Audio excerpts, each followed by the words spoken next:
ಶ್ರೀಮಂತರಾಗುವವರ ಹಸ್ತದಲ್ಲಿ ಹೇಗಿರಬಹುದು? ಅವರ ಹಸ್ತದಲ್ಲಿರುವಂತಹ ಚಿಹ್ನೆಗಳು ಯಾವುದು? ಅದರಲ್ಲಿರುವ ವಿಶೇಷಗಳೇನು?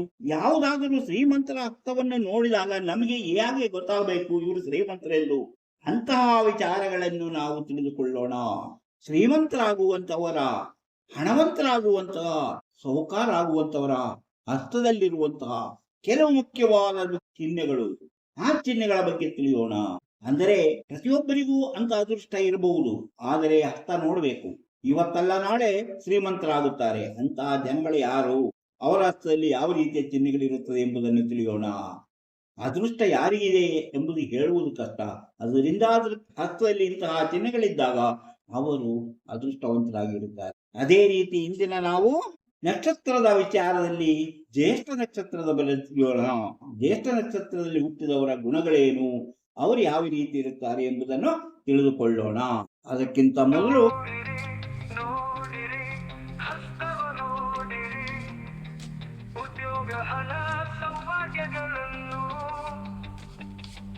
ತಿಳಿಯಲು ನಿಮ್ಮ ಹಸ್ತ ನೀವೇ ನೋಡಿ, ಕೈಯಲ್ಲದು ನಿಮ್ಮ ಜೀವನ. ಎಲ್ಲರಿಗೂ ನಮಸ್ಕಾರ. ಮಾಣಿಯ ಟೈಮ್ಸ್ ಯೂಟ್ಯೂಬ್ ಚಾನಲ್ಗೆ ನಿಮಗೆಲ್ಲರಿಗೂ ಸ್ವಾಗತ.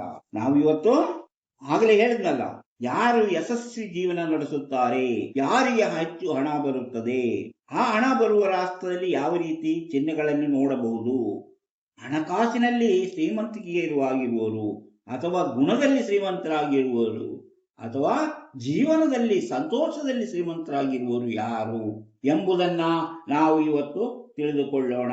ಎಲ್ಲಾ ವಿಧದಲ್ಲೂ ಯಶಸ್ವಿ ಜೀವನ ನಡೆಸುತ್ತಿರುವ ವ್ಯಕ್ತಿಯ ಹಸ್ತ ಹೇಗಿರುತ್ತದೆ ಎಂಬುದನ್ನು ನೋಡಬೇಕು. ಅಂತಹ ವ್ಯಕ್ತಿಗಳು ಆರ್ಥಿಕವಾಗಿ, ಸಾಮಾಜಿಕವಾಗಿ ಹಾಗೂ ದಾಂಪತ್ಯಿಕ ಜೀವನದಲ್ಲೂ ಸಂತೋಷಕರವಾದ ಜೀವನ ನಡೆಸುತ್ತಾರೆ. ಅವರಿಗೆ ಎಲ್ಲಾ ರೀತಿಯ ಸೌಲಭ್ಯಗಳು ಇರುತ್ತದೆ. ಅಂತಹ ವ್ಯಕ್ತಿಯ ಹಸ್ತವನ್ನು ಪರಿಶೀಲಿಸುವಾಗ ನಮಗೆ ಕೆಲವು ವಿಚಾರಗಳು ತಿಳಿದು ಬರುತ್ತದೆ. ಆ ವಿಚಾರಗಳು ಯಾವುದು, ಆಗ ಏನೇನಿರುತ್ತದೆ, ಅವರ ಹಸ್ತಗಳು ಯಾವ ರೀತಿಯಲ್ಲಿ ಇರುತ್ತದೆ ಎಂಬುದನ್ನು ತಿಳಿಯೋಣ.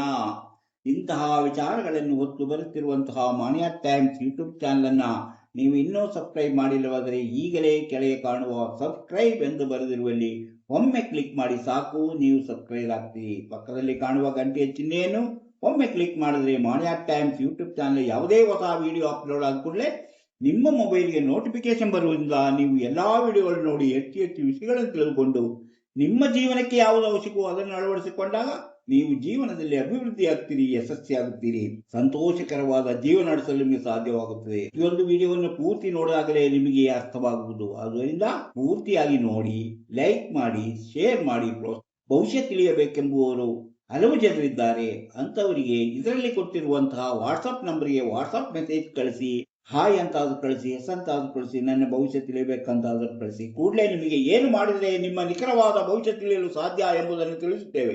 ಅದರಂತೆ ಮುಂದುವರೆದರೆ ನಿಮ್ಮ ನಿಖರವಾದ ಭವಿಷ್ಯ ಹುಟ್ಟಿದಾಗಲಿಂದ ಕೊನೆಯವರೆಗೆ ಏನೇನು ನಡೆಯುತ್ತದೆ, ಬರುವ ಕಷ್ಟ ನಷ್ಟಗಳನ್ನು ಪರಿಹರಿಸುವುದು ಹೇಗೆ, ಅದಕ್ಕೆ ಪರಿಹಾರವೇನು ಎಂಬ ವಿಚಾರಗಳನ್ನು ನಿಮಗೆ ತಿಳಿಸಲಾಗುವುದು. ಈಗ ನೋಡಿ, ನಾನು ಹೇಳಿದೆ, ವ್ಯಕ್ತಿಯ ಯಶಸ್ವಿ ಜೀವನ ನಡೆಸುತ್ತಿರುವ ವ್ಯಕ್ತಿಯ ಹಸ್ತ ಹೇಗಿರುತ್ತದೆ ಎಂದು ನೋಡೋಣ. ಆ ವ್ಯಕ್ತಿಯ ಭಾಗ್ಯರೇಖೆಗಳು, ಭಾಗ್ಯರೇಖೆ ನಿಮಗೆ ಗೊತ್ತಿದೆ, ಇದು ಭಾಗ್ಯರೇಖೆ. ಈ ಭಾಗ್ಯರೇಖೆ ಯಾವ ರೀತಿಯ ದೋಷ ಫಲದ ಚಿಹ್ನೆಗಳು, ಯಾವ ರೀತಿಯ ದೋಷ ಫಲದ ಚಿಹ್ನೆಗಳು ಇಲ್ಲದೆ ಒಂದೇ ರೀತಿಯಾಗಿ ಇಲ್ಲಿ ಬಂದಿರುತ್ತೆ. ಇಲ್ಲಿಂದ ಬೇಕಾದ್ರೆ ಕವಲುಗಳು ಹೊಡೆದಿರಬಹುದು, ಆದ್ರೆ ಒಂದೇ ರೀತಿಯಾಗಿ ಇಲ್ಲಿಗೆ ಬರುತ್ತದೆ, ಒಂದೇ ರೀತಿಯಾಗಿ ಬಂದಿರುತ್ತದೆ. ಕಂಕಣದಿಂದ ಇಲ್ಲಿಂದ ಇಲ್ಲಿಗೆ ಬಂದಿರುತ್ತೆ. ಯಾವುದೇ ಅಡ್ಡ ರೇಖೆಗಳು ಅದಕ್ಕೆ ಈ ರೇಖೆಗಳಲ್ಲ, ಬೇರೆ ಅಡ್ಡ ರೇಖೆಗಳು ಯಾವುದು ಇರುವುದಿಲ್ಲ. ಶನಿಬರಳ ಕೆಳಗೆ ಬಂದು ನಿಂತಿರುತ್ತದೆ. ಹಾಗೆ ಆ ರೇಖೆ ಎಲ್ಲಿಯೂ ತುಂಡಾಗಿರುವುದಿಲ್ಲ. ಈ ರೇಖೆ ಎಲ್ಲಿಯೂ ತುಂಡಾಗದೆ ನೇರವಾಗಿ ಕಂಕಣದಿಂದ ಇಲ್ಲಿವರೆಗೂ ಬಂದಿರುತ್ತದೆ. ಅದರ ಮೇಲೆ ಯಾವುದೇ ಕಪ್ಪು ಚುಕ್ಕೆ ಆಗಲಿ ಅಥವಾ ದೀಪವಾಗಲಿ ಇರುವುದಿಲ್ಲ. ಅಂತಹ ವ್ಯಕ್ತಿಗಳು ಅದೃಷ್ಟವಂತರೆಂದು ತಿಳಿಯಬಹುದು.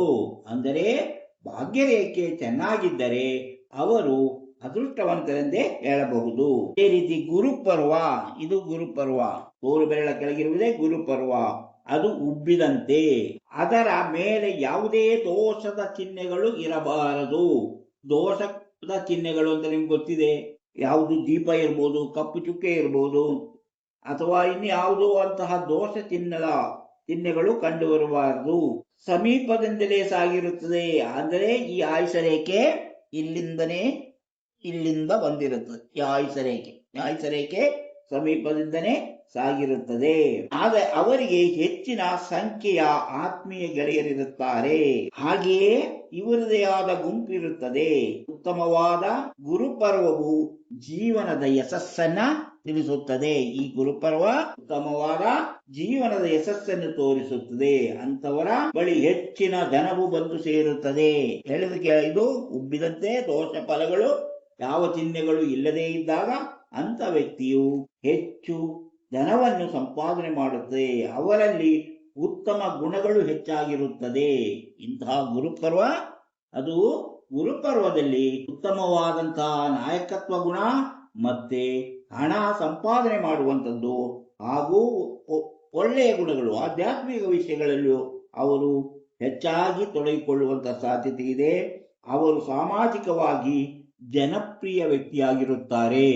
ಸಾಮಾಜಿಕವಾಗಿ ಜನಪ್ರಿಯ ವ್ಯಕ್ತಿ ಅಂದ್ರೆ ನಾನು ಹೇಳಿದ್ನಲ್ಲ, ನಾಯಕತ್ವ ಗುಣ ಇವರಲ್ಲಿ ಹೆಚ್ಚಾಗಿ ಕಂಡು ಬರುತ್ತದೆ.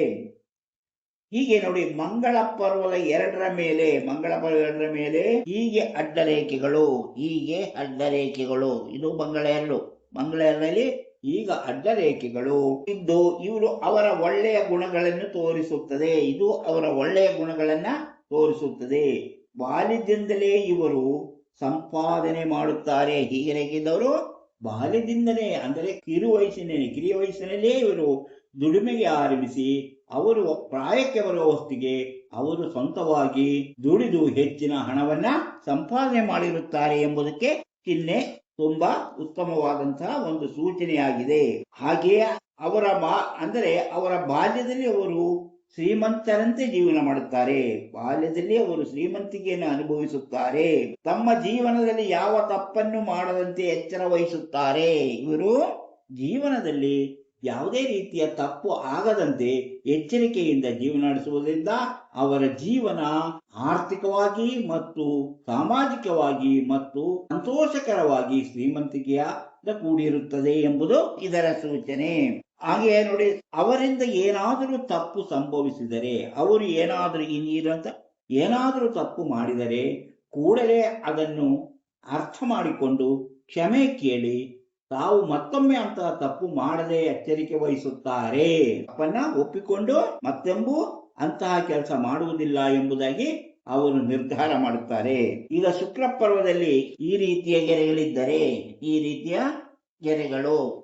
ಗೆರೆಗಳಿದ್ದರೆ ಆ ವ್ಯಕ್ತಿಗೆ ಸೌಂದರ್ಯವತಿಯಾದ ಸಂಗಾತಿ ಅಥವಾ ಒಳ್ಳೆಯ ಪುರುಷ, ಯೋಗ್ಯನಾದ ಪುರುಷ ಸಂಗಾತಿಯಾಗಿ ಸಿಗುತ್ತಾರೆ ಎಂಬುದು ಇದರ ಅರ್ಥ. ಅಂದರೆ ಸ್ತ್ರೀಯಾದರೆ ಉತ್ತಮ ಗುಣದ ಪತಿ ದೊರೆಯುತ್ತಾರೆ, ಪುರುಷರಾದರೆ ಉತ್ತಮ ಸುಂದರಿಯಾದ ಹೆಂಡತಿಯನ್ನು ಮದುವೆ ಆಗ್ತಾರೆ ಎಂದು ತಿಳಿಯಬೇಕು. ಹಾಗೆಯೇ ಇವರಿಗೆ ಸೌಂದರ್ಯವತರಾದ, ಒಳ್ಳೆಯ ಯೋಗ್ಯರಾದ, ಜಾಣರಾದ ಮಕ್ಕಳನ್ನು ಪಡೆಯುವ ಅದೃಷ್ಟ ಇದೆ ಎಂದು ತಿಳಿಯಬೇಕು. ಜಾಣರಾದಂತಹ, ಸುಂದರವಾದಂತಹ, ಆರೋಗ್ಯವಂತ ಮಕ್ಕಳನ್ನು ಪಡೆಯುವಂತಹ ಅದೃಷ್ಟ ಇವರಿಗಿದೆ ಎಂದು ತಿಳಿಯಬೇಕು. ಈ ರೇಖೆಗಳಿದ್ದಾಗ ಶುಕ್ರ ಪರ್ವದಲ್ಲಿ. ಆದರೆ ಇವರಿಗೆ ಶತ್ರುಗಳ ಕಾಟ ಹೆಚ್ಚಾಗಿ ಇರುತ್ತದೆ. ಒಂದು ತೊಂದರೆ, ಇವರಿಗೆ ಭಾಗ್ಯ ಒಳ್ಳೆಯದು. ಈ ರೀತಿಯ ಗೆರೆ ಇದ್ದಾಗ ಶತ್ರುಗಳ ಕಾಟ ಅವರಿಗೆ ಹೆಚ್ಚಾಗಿರುತ್ತದೆ. ಆದುದರಿಂದ ಇಂತಹ ರೇಖೆಗಳಿರುವಂತಹ ವ್ಯಕ್ತಿ ಪ್ರೀತಿಯಿಂದ ಗೆಳೆಯರನ್ನಾಗಿ ಮಾರ್ಪಡಿಸುವಂತಹ ಗುಣ ಇವರಲ್ಲಿ ಇದ್ದರೂ ಅದು ಕೆಲವೊಮ್ಮೆ ಉಪಯೋಗಕ್ಕೆ ಬರುವುದಿಲ್ಲ. ಈ ರೇಖೆಗಳಿರುವಂತಹ ವ್ಯಕ್ತಿಗೆ ಬೇರೆಯವರನ್ನು, ತಮ್ಮ ವೈರಿಯನ್ನು ಸಹ ಪ್ರೀತಿಯಿಂದ ಸೆಳೆಯುವಂತ ಶಕ್ತಿ ಇದ್ದರೂ ಕೆಲವೊಮ್ಮೆ ಇವರ ಅಂತಹ ಪ್ರಯತ್ನಗಳು ಫಲ ನೀಡದೆ ಅವರ ಶತ್ರುಗಳು ಹೆಚ್ಚಿನ ಕಾಟ ಕೊಡಲಾರಂಭಿಸುತ್ತಾರೆ ಎಂಬುದರಿಂದ ಇಂತಹ ಗೆರೆ ಇರುವಂತಹ ವ್ಯಕ್ತಿಗಳು ಯಾವಾಗಲೂ ಎಚ್ಚರಿಕೆಯಿಂದ ವ್ಯವಹರಿಸಬೇಕು. ಎಚ್ಚರಿಕೆಯಿಂದ ಜನರೊಂದಿಗೆ ವ್ಯವಹರಿಸಿದರೆ ಅಂತಹ ವ್ಯಕ್ತಿಗಳಿಂದ ಬರುವಂತ ಶತ್ರುಗಳನ್ನ ನಿಯಂತ್ರಿಸಲು ಸಾಧ್ಯವಾಗುವುದು. ಈಗ ಬುಧ ಪರ್ವ, ಇದೆಂಥ ವಿಚಾರಗಳು ಹೇಳಿದೆ. ಬುಧ ಪರ್ವದಲ್ಲಿ ಹೀಗೆ 3 ರೇಖೆಗಳಿದ್ದರೆ, ಬುಧ ಪರ್ವದಲ್ಲಿ ಹೀಗೆ 3 ರೇಖೆಗಳಿದ್ದರೆ ಅದು ಅವರ ವ್ಯವಹಾರದ ಜ್ಞಾನವನ್ನು ತಿಳಿಸುತ್ತದೆ. ವ್ಯವಹಾರದಲ್ಲಿ ಅವರಿಗಿರುವ ಜಾಣ್ಮೆಯನ್ನು ತೋರಿಸುತ್ತದೆ. ಹಾಗೆಯೇ ಕಲೆ ಸಾಹಿತ್ಯದಲ್ಲಿ ಅವರಿಗಿರುವ ಆಸಕ್ತಿಯನ್ನು, ಆ ಮೂಲಕ ಅವರು ಧನ ಸಂಪಾದನೆ ಮಾಡುವುದನ್ನು ನಾವು ಈ ರೇಖೆಗಳಿಂದ ತಿಳಿಯಬಹುದು. ಅದು ಅವರ ಕಲೆ ಸಾಹಿತ್ಯದಲ್ಲಿರುವ ಅವರ ಆಸಕ್ತಿ, ವ್ಯವಹಾರದಲ್ಲಿರುವ ಜಾಣ್ಮೆ ಎಲ್ಲವನ್ನು ಸೂಚಿಸುವುದರಿಂದ ಆ ಮೂಲಕ ಅವರು ಹೆಚ್ಚಿನ ಹಣವನ್ನ ಸಂಪಾದನೆ ಮಾಡುತ್ತಾರೆ ಎಂದು ತಿಳಿಯಬಹುದು. ಶುಕ್ರಪರ್ವದಲ್ಲಿ ಅವರ ಕಮ್ಯುನಿಕೇಶನ್ ಇಲ್ಲ, ಅಂದರೆ ಅವರಲ್ಲಿ ಅವರ ಇದರಲ್ಲಿ ಶುಕ್ರಪರ್ವದಲ್ಲಿ ಈ ರೀತಿಯ ಕವರ್ ಹೊಡೆದಿದ್ದರೆ, ಈ ರೀತಿಯ ಕವರ್ ಹೊಡೆದ ರೇಖೆಗಳು ಈ ರೀತಿಯಲ್ಲಿ ಕವರ್ ಹೊಡೆದಿದ್ದರೆ ಶುಕ್ರಪರ್ವದಲ್ಲಿ ಅದು ಅವರ ಕಮ್ಯುನಿಕೇಶನ್ ಸ್ಕಿಲ್ ಅನ್ನು ತೋರಿಸುತ್ತದೆ. ಆ ವ್ಯಕ್ತಿಗಳು ಮಾತಿನಿಂದ ಜನರನ್ನು ಸೆಳೆದು ಗೆಳೆತನ ಬೆಳೆಸುತ್ತಾರೆ ಎಂಬುದಾಗಿ ತಿಳಿಯಬಹುದು. ಅವರು ಉತ್ತಮ ವಾಗ್ಮಿಯಾಗಿರುತ್ತಾರೆ. ಶನಿ ಪರ್ವದಲ್ಲಿ ಈಗ ಭಾಗ್ಯರೇಖೆ ಅಂತ ಹೇಳಿದ್ವಿ. ಭಾಗ್ಯರೇಖೆ ಶನಿ ಪರ್ವದಲ್ಲಿ ಎರಡಾಗಿದ್ದರೆ, ಭಾಗ್ಯರೇಖೆ ಎರಡಾಗಿ ಕವಲೊಡೆದಿದ್ದರೆ, ಶನಿ ಪರ್ವದಲ್ಲಿ ಭಾಗ್ಯರೇಖೆ ಎರಡಾಗಿ ಕವಲೊಡೆದಿದ್ದರೆ ಅದು ಯಶಸ್ಸಿನ ವೇಗವನ್ನು ಹೆಚ್ಚಿಸಿ ಅವರು ಹಾಗೆ ಹೆಚ್ಚಿನ ಹಣವನ್ನ ಸಂಪಾದನೆ ಮಾಡಿ ಶ್ರೀಮಂತಿಕೆಯನ್ನ ಅನುಭವಿಸುವಂತ ಸೂಚನೆಯಾಗಿದೆ. ಶನಿ ಪರ್ವ ತಗ್ಗಾಗಿದ್ದರೆ ಅದು ಸಮಸ್ಯೆ ಆಗುವುದಿಲ್ಲ, ಅದು ಸಹ ಒಳ್ಳೆಯ ಗುಣ ಎನ್ನಬಹುದು. ಈಗ ನೋಡಿ, ಸಾಮಾನ್ಯವಾಗಿ ಎಲ್ಲ ಪರ್ವಗಳು ಇದು ತಗ್ಗಾಗಿದ್ದರೂ ಸಹ ಇಂಥ ರೇಖೆ ಇದ್ದರೆ ಅದು ಅವರಿಗೆ ತಗ್ಗಾಗಿರುವಂತಹ ದೋಷ ಫಲವನ್ನ ಅದು ಯಾವತ್ತೂ ಅನುಭವಕ್ಕೆ ತರದಂತೆ ಕಾಪಾಡಿ ಅವರು ಹೆಚ್ಚು ಹಣವನ್ನ ಸಂಪಾದನೆ ಮಾಡುವಂತಹ ದಾರಿಗಳನ್ನು ತೋರಿಸುತ್ತದೆ. ಆ ದಾರಿಯಲ್ಲಿ, ಆ ವ್ಯವಹಾರದಲ್ಲಿ ಅಥವಾ ಉದ್ಯೋಗದಿಂದ ಹೆಚ್ಚು ಹಣವನ್ನ ಅವರು ಸಂಪಾದನೆ ಮಾಡುತ್ತಾರೆ ಎಂಬುದರ ಸೂಚನೆಯಾಗಿದೆ. ಅಂದರೆ ಅವರು ಈಗ ನೋಡಿ, ಅದು ಸಂಪಾದನೆ ಅಂದರೆ ತಮ್ಮ ಹೃದಯ ರೇಖೆ ಮತ್ತು ಜ್ಞಾನ ರೇಖೆಗಳ ಮಧ್ಯೆ ಸೂರ್ಯಪರ್ವದ ಕೆಳಗೆ ಇಲ್ಲಿ ಹೀಗೆ ಇಂಟು ಚಿಹ್ನೆ ಇದ್ದರೆ ಅವರು ತಮ್ಮ 25ನೇ ವಯಸ್ಸಿನಲ್ಲೇ ಹೆಚ್ಚಿನ ಧನ ಸಂಪಾದನೆ ಮಾಡುವುದರೊಂದಿಗೆ ಸಾಮಾಜಿಕವಾಗಿ ಗೌರವಗಳನ್ನು ಪಡೆಯುತ್ತಾರೆ. ಅಂದರೆ ಇವರು ಇಲ್ಲಿ ಇರುವಂತಹ ಈ ರೀತಿ ಚಂದ್ರಪರ್ವದಲ್ಲಿ ಇಲ್ಲಿಂದ ಯಾವುದು ಸೂರ್ಯಪರ್ವದ ಕೆಳಗೆ ಇಂತಹ ಚಿಹ್ನೆ ಇದ್ದ ಯಾವುದೋ ಜ್ಞಾನ ರೇಖೆ ಮತ್ತು ಹೃದಯ ರೇಖೆ ಮಧ್ಯೆ ಇದ್ದಾಗ ಅವರು 25ನೇ ವಯಸ್ಸಿನೊಳಗೆ ಅವರು ಹೆಚ್ಚಿನ ಹಣವನ್ನು ಸಂಪಾದನೆ ಮಾಡಿ ಸಾಮಾಜಿಕವಾಗಿ ಹೆಚ್ಚು ಗೌರವವನ್ನು ಪಡೆಯುತ್ತಾರೆ ಎಂಬುದರ ಸೂಚನೆ. ಇನ್ನು ಗೌರವವನ್ನು ಪಡೆಯುತ್ತಾ ಚಂದ್ರಪರ್ವದ ಬದಿಯಿಂದ ಹಸ್ತರೆ ಹೀಗೆ ದುಂಡಾಗಿದ್ದರೆ, ಅಂದರೆ ಇಲ್ಲಿ ಚಂದ್ರಪರ್ವ ಬದಿಯಿಂದ ಹೀಗೆ ದುಂಡಾಗಿ ಕಾಣುವುದು. ಅಂದರೆ ಇಲ್ಲಿ ಕೆಲವರು ದುಂಡಾಗಿರೋದಿಲ್ಲ, ಇಲ್ಲಿ ದುಂಡಾಗಿರುವಂತೆ ಕಾಣುವಂತ, ಎಲ್ಲಿ ಈ ಸೈಡಲ್ಲಿ ಹೀಗೆ ದುಂಡಾಗಿದ್ದರೆ ಅವರು ವಿದೇಶದಲ್ಲಿ ದುಡಿದು ಹಣವನ್ನ ಸಂಪಾದನೆ ಮಾಡುತ್ತಾರೆ. ಪ್ರವಾಸ ಅವರ ಜೀವನದಲ್ಲಿ ಹೆಚ್ಚಾಗಿ ಕಂಡುಬರುತ್ತದೆ. ಈಗ ಪ್ರವಾಸದಿಂದ ಅವರು ಹೆಚ್ಚು ಹಣವನ್ನ ಸಂಪಾದನೆ ಮಾಡುತ್ತಾರೆ. ಬೆರಳುಗಳಲ್ಲಿ ಉದ್ದನೆಯ ಗೆರೆಗಳಿರುವುದು ಅವರ ಉತ್ತಮ ಸ್ಥಿತಿಗತಿಯನ್ನು ಸೂಚಿಸುತ್ತದೆ. ಈ ಬೆರಳಿನಲ್ಲಿ ಉದ್ದುದ್ದ ಗೆರೆಗಳಿದ್ದಾಗ ಅವರ ಜೀವನದಲ್ಲಿ ಹೆಚ್ಚಿನ ಸ್ಥಿತಿಯನ್ನು ತಂದುಕೊಡುತ್ತದೆ ತಿಳ್ಕೊಳ್ಳಬಹುದು. ಇದು ಇವತ್ತಿನ ನಮ್ಮ ಹಸ್ತರೇಖಾ ಸಾಮುದ್ರಿಕ ಶಾಸ್ತ್ರದ ಕೆಲವು ವಿಚಾರಗಳು. ಈಗ ನಾವು ಇವತ್ತು 18ನೆಯ ನಕ್ಷತ್ರದ ವಿಚಾರದಲ್ಲಿ 18ನೇ ನಕ್ಷತ್ರದ ಬಗ್ಗೆ ತಿಳ್ಕೊಳ್ಳೋಣ. ಯಾವುದು 18ನೇ ನಕ್ಷತ್ರ? ಜ್ಯೇಷ್ಠ ನಕ್ಷತ್ರ.